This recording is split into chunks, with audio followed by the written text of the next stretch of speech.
நீங்கள்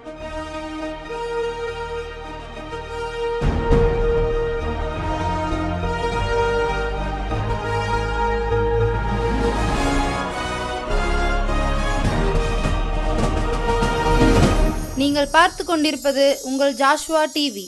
சகல ஜனங்களுக்கும் நற்செய்தி.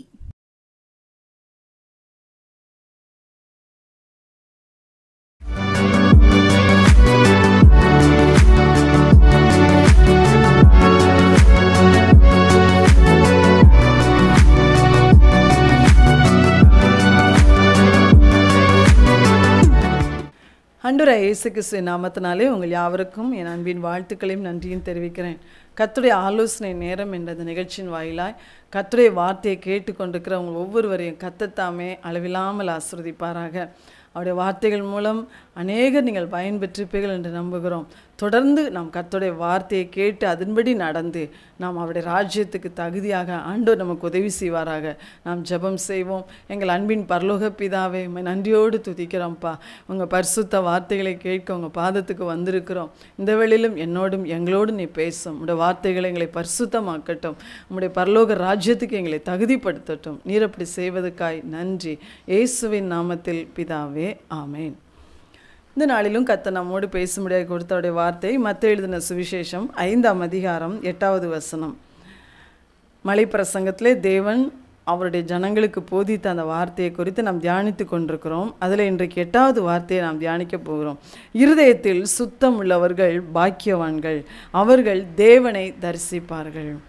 ஒரு அருமையான கர்த்தருடைய வார்த்தை. இருதயத்தில் சுத்தம் உள்ளவர்கள் பாக்கியவான்கள், அவர்கள் தேவனை தரிசிப்பார்கள். நாம் ஆராதிக்கிற தேவனை நம்ம கண்கூடாக நம்ம இன்னும் அவரை தரிசித்தது இல்லை. நாம் விசுவாசித்து ஆண்டவரை நாம் விசுவாசித்து தான் நாம் அவரை தேடிக்கொண்டிருக்கிறோம். அவரோடு நாம் வாழ்ந்து கொண்டிருக்கிறோம். ஆமாம். ஆனால் ஒரு நாளில் நாம் கர்த்தரை தரிசிக்கணும். அப்படிப்பட்ட சூழ்நிலை நமக்கு வரும். ஆனால் ஆண்டவர் சொல்லுகிறார், அவரை தரிசிக்க வேண்டும் என்றால் வசனத்தை கேட்டுக்கொண்டிருக்கிற நம்ம ஒவ்வொருவரும் நம்முடைய இருதயத்தில் சுத்தமுள்ளவங்களாக வாழணும். யோவான் புஸ்தகம் 3ஆம் அதிகாரம் 2ஆம் வசனம் 3ஆம் வசனத்தில் அருமையான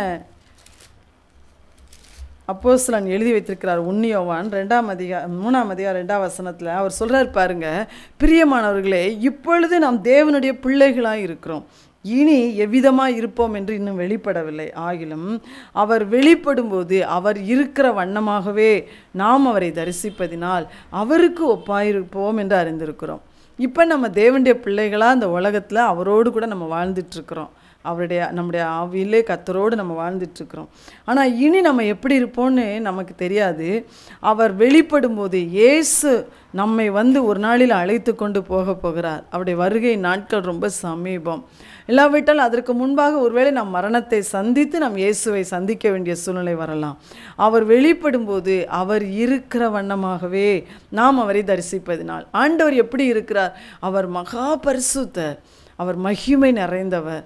நம்முடைய மாம்ச கண்களால் அவரை நம்மளால் பார்க்க முடியாது. அவர் அத்தனை மகிமை நிறைந்த தேவன், பரிசுத்தமுள்ள தேவன். அப்போ அப்படிப்பட்ட தேவனை அவர் வெளிப்படும்போது நம்ம தரிசிக்கணும். தரிசிக்கிறதுனால அவருக்கு தரிசிப்போம். அதே நேரத்தில் அவருக்கு ஒப்பாக நாமும் மாறுவோம். நம்முடைய சாயல் அப்படி மாறிவிடும். நம்முடைய ஆவியின் சாயல் இயேசுவுக்கு ஒப்பாக மாறிவிடுமாம் அவரை நாம் தரிசிக்கும் அந்த நாளிலே. அப்போ அப்படிப்பட்ட நம்பிக்கை உங்களுக்குள்ளும் எனக்குள்ளும் இருக்கும் என்றால் வசனம் சொல்லுகிறது, இப்படிப்பட்ட நம்பிக்கை வைத்திருக்கிறோன் எவனும் அவர் சுத்தமுள்ளவராக இருக்கிறது போல தன்னையும் சுத்திகரித்து கொள்ளுகிறான். நீங்கள் இயேசுவை உங்கள் வாழ்க்கை நாட்களுக்கு பின்னால் அவரை தரிசிக்கணும்னு நீங்கள் நினச்சிங்கன்னா அவருடைய சாயலை நம்ம கட்டாயம் தரித்து தான் ஆகணும். அப்போ அவருடைய சாயலுக்கு நம்ம மாற வேண்டும் என்றால் இந்த உலக வாழ்க்கையிலேயே நம்முடைய இருதயத்தை அவர் சுத்தமுள்ளவராக இருக்கிறது போல நம்முடைய இருதயத்தையும் நம்ம சுத்திகரிக்கணும். நம்முடைய வாழ்க்கையை நம்ம சுத்திகரிக்கணும். அப்படிப்பட்ட வாழ்க்கைக்கு நம்ம ஒப்பு கொடுத்தால் மாத்திரம்தான் தேவன் நம்மை சுத்திகரிப்பார். உங்களுக்குள்ளேயே ஒரு வாஞ்சை இருக்கணும், என் ஆண்டவரை நான் தரிசிக்கணும், நான் இருதயத்தில் சுத்தம் உள்ளவளாக வாழணும், பரிசுத்தம் உள்ளவங்களாக நாங்கள் வாழணும். நான் என்றைக்கு கண்ணை மூடினாலும் அல்லாவிட்டால் உயிரோடு இயேசுவை நான் வருகையிலே சந்தித்தாலும் என் ஆண்டவரை நான் சந்திக்கணும், அந்த பரிசுத்தம் எனக்கு வேணும்னு சொல்லி நீங்கள் உண்மையிலே வாஞ்சிப்பீர்கள் என்றால் உங்கள் வாழ்க்கையை அதுக்கு நீங்கள் ஒப்பு கொடுப்பீங்க.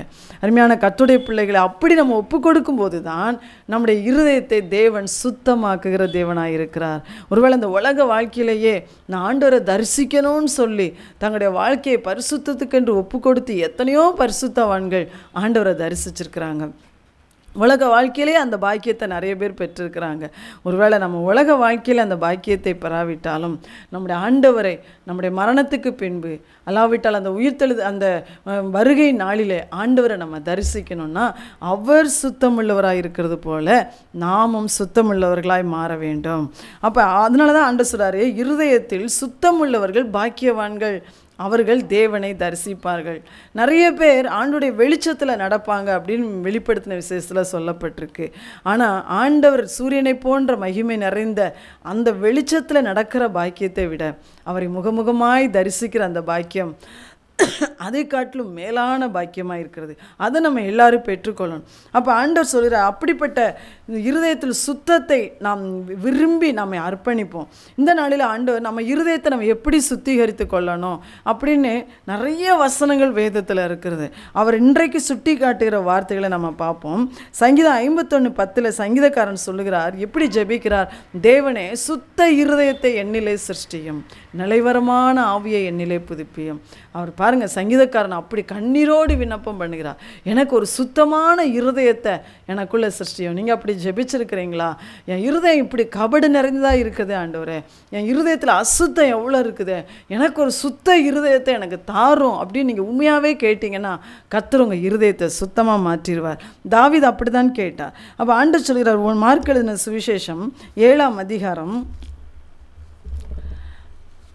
மார்க் எழுதின சுவிசேஷம் 7ஆம் அதிகாரம் 20ஆம் வசனத்திலிருந்து ஆண்டவர் அவருடைய ஜனங்களுக்கு உபதேசிக்கும் போது ஏசப்பா சொல்கிறாரு, மனுஷனுக்குள்ளே இருந்து பெறப்படுகிறதே மனுஷனை தீட்டுப்படுத்தும். அப்படின்னா என்ன? மனுஷனுடைய இருதயத்துக்குள்ளேருந்து நிறைய காரியங்கள் பெறப்படுது. அது நம்முடைய வாழ்க்கையவே தீட்டுப்படுத்தி அசுத்தப்படுத்தி அதை கரைப்படுத்தி விடுகிறது. அப்போ ஆண்டவர் சொல்லுகிறார், நமக்குள்ளே இருந்து நம்ம இருதயத்துக்குள்ளேருந்து எழும்புகிற எல்லா காரியங்களும் நம்மை விட்டு அகற்றப்படணும். அது எல்லாவற்றையும் விட்டு நம்ம மனம் திரும்பணும். அதில் நம்ம பரிசுத்தம் அடையணும். அதில் பாருங்கள், ஒரு பட்டியலே ஆண்டவர் சொல்லியிருக்கிறார், பொல்லாத சிந்தனைகள் எழும்புகிறது. விபச்சாரங்கள், வேசித்தனங்கள், கொலை பாதகங்கள். விபச்சாரம், வேசித்தனம் எல்லாம் நமக்கு தெரியும். கொலை பாதகங்கள் என்ன? அதாவது சகோதரனை பகைக்கிறவன் மனுஷ கொலை பாதகன்னு சொல்கிறார். அது மாத்திரம் கொலை செய்கிறது. அடுத்து களவுகள், திருடுகிற காரியங்கள், பொருளாசைகள், பேராசை, பொருட்கள் மேலே, பணத்தின் மேலே, எல்லாவற்றின் மேலே ஒரு பேராசை, துஷ்டத்தனங்கள், துன்மார்க்கமான செயல்கள். அடுத்து பாருங்கள், கபடு, ஒரு சூதுவாது, வஞ்சகம், ஏமாற்றுகிற காரியம், காம விகாரம், கட்டுக்குள்ளில்லாத ஆசைகள், இச்சைகள், கட்டுப்படாத ஒரு இச்சைகள். வன்கண் என்று சொல்லும் போது நம்முடைய கண்கள் ஒரு தீய கண்களா, ஒரு பொறாமை நிறைந்ததாய் இருக்கும். தூஷணம், அதாவது கர்த்தருடைய பிள்ளைகளை அல்லாவிட்டால் பரிசுத்தமான தேவனுடைய நாமத்தை, அவருடைய காரியங்களை தூஷிக்கிற தூஷணங்கள். பெருமை குறித்து நம்ம எல்லாருக்கும் நல்லா தெரியும். மதிகேடு, முட்டாள்தனமாய் மதிகேடான காரியங்களை செய்கிற பெருமை இருந்தாலே இந்த மதிகேடு நமக்குள்ளே வந்துடும். அப்போ ஆண்டவர் சொல்ற, இதையெல்லாம் உங்கள் இருதயத்துக்குள்ளேருந்து பெறப்படுகிறது. வசனத்தை கேட்குற நமக்குள்ளேருந்து இந்த பட்டியலில் என்னென்ன காரியம் நமக்குள்ளேருந்து பெறப்படுது நீங்கள் யோசித்து பாருங்கள். இது ஒருவேளை சில காரியங்களிலிருந்து நீங்கள் ரட்சிக்கப்பட்டிருக்கலாம், சில காரியங்கள் இன்னும் உங்களுக்குள்ளேருந்து எழும்பி கொண்டிருக்கலாம். அப்போ சில இச்சைகளாக இருக்கலாம், சில விதமான பகைகளாக இருக்கலாம், களவுகளாக இருக்கலாம், பொருளாசைகள், பேராசையாக இருக்கலாம், எது பொறாமையாக இருக்கலாம், அல்லாவிட்டால் பெருமையாய் மதிகேடாக இருக்கலாம். நீங்களே நினைப்பீங்க, நம்ம மதிகேடாக பேசுகிறோம் அப்படின்னு சொல்லி, மதிகேடாக செயல்பட்டுக்கிட்டு இருக்கிறோம். அப்போ எது நமக்குள்ளேருந்து பெறப்பட்டாலும் ஆண்டவர் சொல்கிறார், இதையெல்லாம் உங்கள் உள்ளத்துலேருந்து அகற்றப்படணும். அப்போ இருதயம் சுத்தமாகும். அப்போ நம்ம இன்னைக்கு இந்த வார்த்தையின் அடிப்படையில் எனக்குள்ளே என்ன இப்படிப்பட்ட தீங்கு காணப்படுதுன்னு பாருங்கள். இது எல்லாம் பொல்லாங்கான காரியங்கள். ஆண்டவரே, இந்த சொல்லப்பட்ட அத்தனை காரியங்களும் என் இருதயத்தில் ஒன்று கூட இல்லாதபடி என்னை சுத்தமாக்கும், என்னை பரிசுத்தப்படுத்தும், என்னை அதற்கு ஒப்பு கொடுக்குறேன். நீங்கள் ஆண்டவர்கிட்ட சொல்லி பாருங்கள். ஆண்டவர் கட்டாயம் உங்களை பரிசுத்தப்படுத்துவார். அவர் கண்டித்து உணர்த்துகிற காரியங்களை அறிக்கையிட்டு மன்னிப்பு கேளுங்க, மனம் திரும்புங்க, தேவன் நம்மை பரிசுத்தப்படுத்துவார். அடுத்து எபிரேயர் 12ஆம் அதிகாரம், எபிரேயர் 12:4 ஆண்டவர் சொல்கிறாரு, யாவரோடும் சமாதானமாய் இருக்கவும் பரிசுத்தமுள்ளவர்களாய் இருக்கவும் நாடுங்கள். பரிசுத்தம் இல்லாமல் ஒருவனும் கர்த்தரை தரிசிப்பதில்லையே. சொல்றார், அடுத்து பரிசுத்தம் இல்லாமல் ஒருவனும் கர்த்தரை தரிசிப்பதில்லையே. அந்த இடத்துல சொன்னார், இருதயத்தில் சுத்தம் அதுவும் ஒன்று தான், இது பரிசுத்தம் எல்லாம் ஒன்று தான். அப்போ ஆண்டவர் சொல்கிறாரு, பரிசுத்தம்னு சொல்லும்போது அடுத்து சொல்கிறார், யாவரோடும் சமாதானமாக இருக்கும்படி நாடுங்கள். இன்னும் பவுல் அப்போஸ்தலன் சொல்கிறாரு ரோமரில், கூடுமானால் உங்களால் ஆன மட்டும் எல்லா மனுஷரோடு சமாதானமாக இருங்கள். ஒருவேளை ஒரு சிலரோடு நம்மால் சமாதானம் ஆக முடியாது, அவங்க அதுக்கு இடம் கொடுக்கவே மாட்டாங்க. ஆனால் கர்த்தர் சொல்கிறார், உங்களால் முடியுமானா கூடுமானா யாவரோடு சமாதானமாக இருங்க.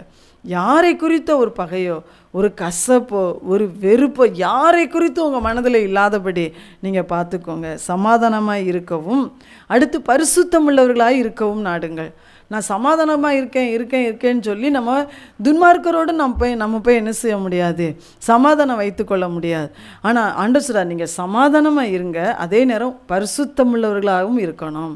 அப்போ எல்லாரோடும் நமக்குள் யாரை மேலும் ஒரு கசப்போ வெறுப்போ பகையோ இல்லாதபடி நாம் சமாதானமாக இருக்க நாட வேண்டும், பரிசுத்தமுள்ளவர்களாக இருக்க நாடணும்.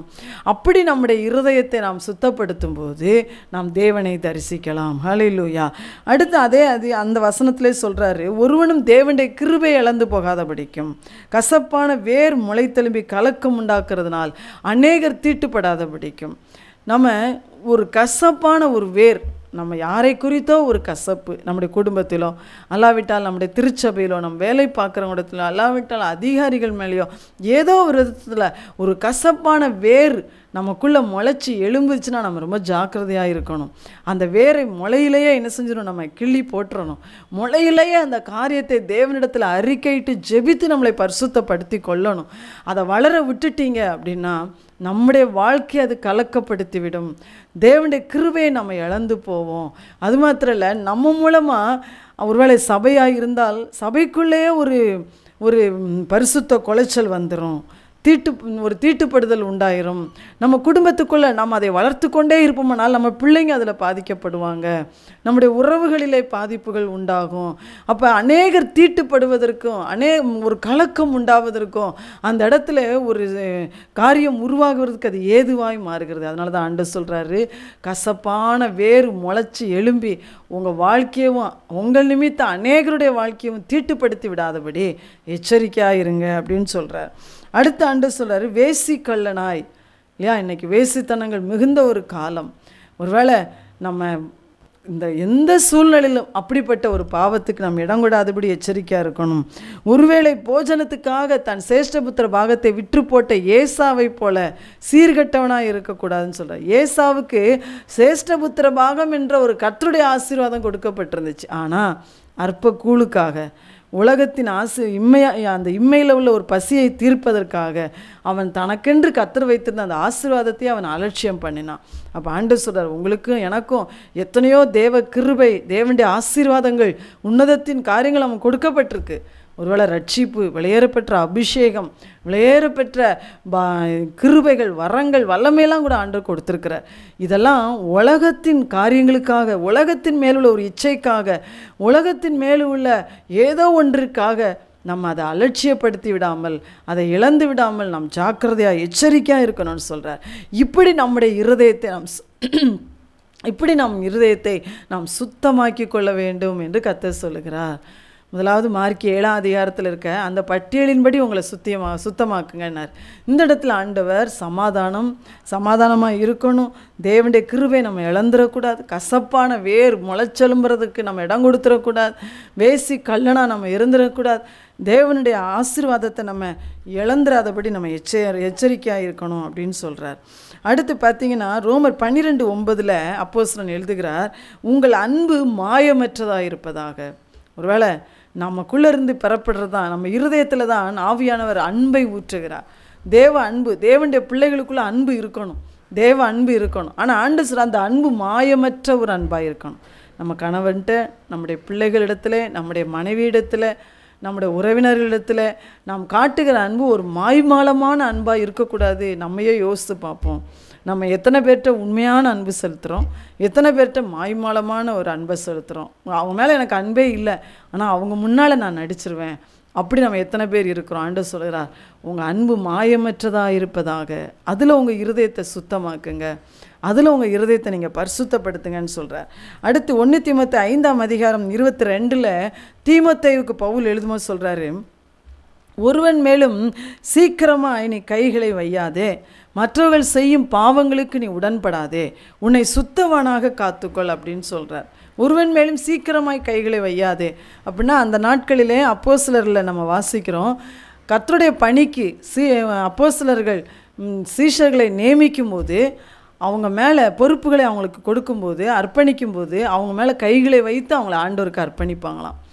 அப்போ அதை வச்சு அவர் என்ன சொல்கிறாருன்னா, நீ ஒருவனை கர்த்தருடைய பணிக்கென்று அர்ப்பணிக்கும் போது நீ கைகளை பாவம் அவங்க எப்படிப்பட்டவங்கன்னு தீர விசாரிக்காமல், ஒருவேளை பாவத்தோடு வாழ்கிறவனை நீ நியமிச்சிட்ட அப்படின்னா, அவங்க பாவம் அவங்க நிமித்தம் ஊழியமோ கர்த்தருடைய காரியங்களோ பாதிக்கப்படும். ஆனால் கர்த்தருடைய சபையோ பாதிக்கப்படும். அப்பொழுது அந்த பாவம் உன் மேலே சுமரும் அப்படின்னு சொல்கிறார். ஒருவேளை கர்த்தருடைய ஊழியத்தை செய்கிற நாம், கர்த்தர் நம்ம கூட ஊழியம் செய்கிறவங்க அவங்களுக்கு பொறுப்புகளை கொடுக்கும்போது நம்ம ரொம்ப கவனமாக இருக்கணும். அவங்க உண்மையிலேயே பரிசுத்தமாக வாழ்கிறாங்களா, ஆண்டவருக்குள்ளே சரியாக இருக்கிறாங்களா என்று அவங்கள நிதானித்து அவங்க கையில் பொறுப்புகளை கொடுக்கணும். இல்லாட்டா அவங்க செய்கிற பாவங்களுக்கு நாம் உடன்படுவோம், அது நிமித்தம் நம்முடைய சுத்தத்தை நாம் இழந்து போவோம்னு ஆண்டவர் சொல்கிறார். அப்போ கர்த்தருடைய ஊழியத்தை செய்கிறவங்க நம்ம கர்த்தருடைய பொறுப்புகளை மற்றவங்களுக்கு பகிர்ந்து கொடுக்கும்போது நாம் அதில் கவனமாக இருக்கணும்னு ஆண்டவர் சொல்கிறார். ஆண்டோடைய வழிநடத்தலோடு ஆண்டோடைய சித்தத்தின்படி நம்ம எல்லாவற்றையும் நிதானித்து நம்ம செயல்படும் போது நம்மை சுத்தவானாக நாம் காத்துக்கொள்ள முடியும். இன்னும் கூட மற்றவர்கள் செய்கிற பாவங்களுக்கு நாம் எந்த விதத்தில் உடன்பெற்றாதபடி நம்மை காத்துக்கொள்ளுவோம். அப்போ தேவன் நிறைய காரியங்களை வேதத்தை சொல்லியிருந்தாலும், இன்றைய ஆண்டவர் நமக்கு சுட்டி காட்டின இந்த காரியங்கள் உங்களுக்குள்ளே இருக்கா, எனக்குள்ளே இருக்கான்னு நம்ம அந்த வசனத்தின் வெளிச்சத்தில் நம்ம ஆராய்ந்து பார்ப்போம். எத்தனையோ குறைகள் நம்மகிட்ட இருக்குது. ஆண்டவரே, இதெல்லாம் என்னை விட்டு அப்புறப்படுத்தும். உம்மை தரிசிப்பதற்கு எனக்குள் தடையாய் காணப்படுகிற இந்த பாவங்களை, இந்த பாவ சுவாபங்களை, இந்த மாய்மாலங்களை, இந்த கசப்புகளை, ஆண்டவரே இந்த சுத்தமற்ற தன்மைகளை என்னை விட்டு அப்புறப்படுத்தும் நம்ம ஆண்டவர்கிட்ட கேட்போம். கட்டாயம் கர்த்தர் நம்மை சுத்திகரிப்பார். அப்போ ஆண்டவர் நம்மை சுத்திகரிப்பதற்காகத்தான் அவருடைய ரத்தத்தை சிந்திருக்கிறார்.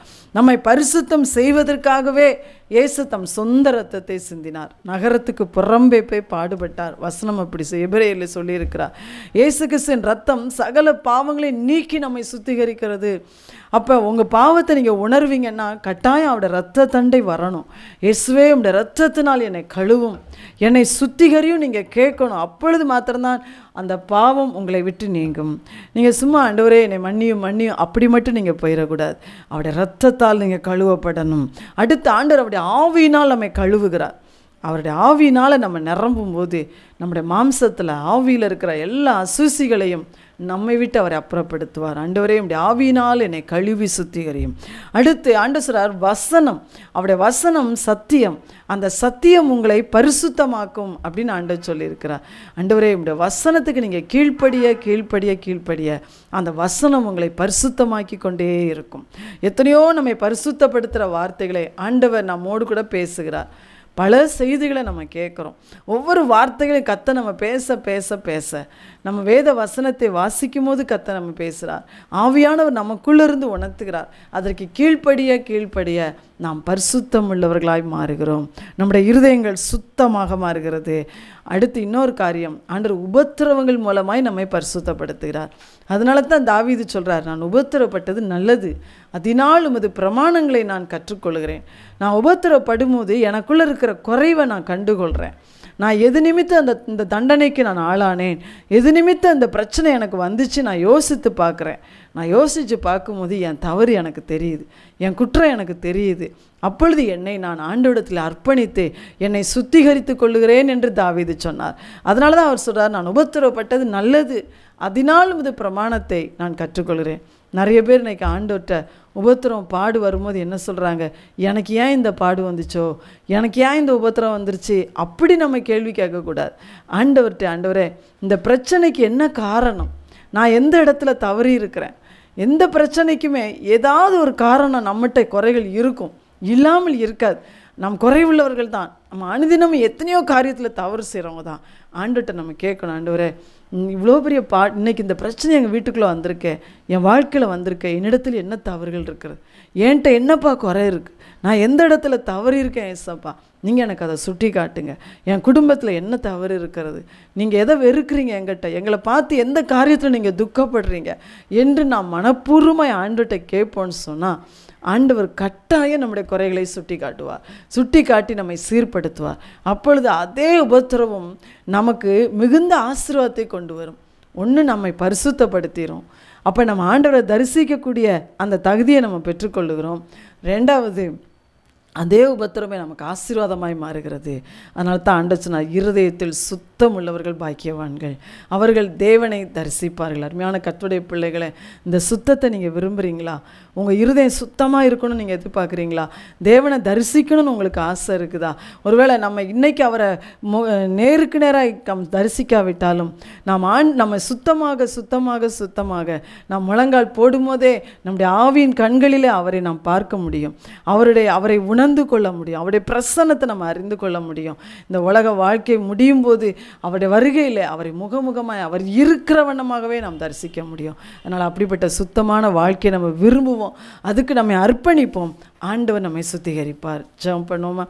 எங்கள் அன்பின் பரலோக பிதாவே, உம்மை நன்றியோடு நாங்கள் துதிக்கிறோம் அப்பா.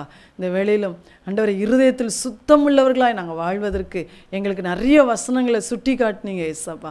அந்த வார்த்தைகளின்படி நாங்கள் எங்களை அர்ப்பணிக்க ஆண்டவரை வாழ எங்களை அர்ப்பணிக்கிறோம் சுவாமி. கேட்கிற ஒவ்வொருவரையும் கூட அந்த வார்த்தைகளின்படி நீ சுத்திகரிப்பீராக.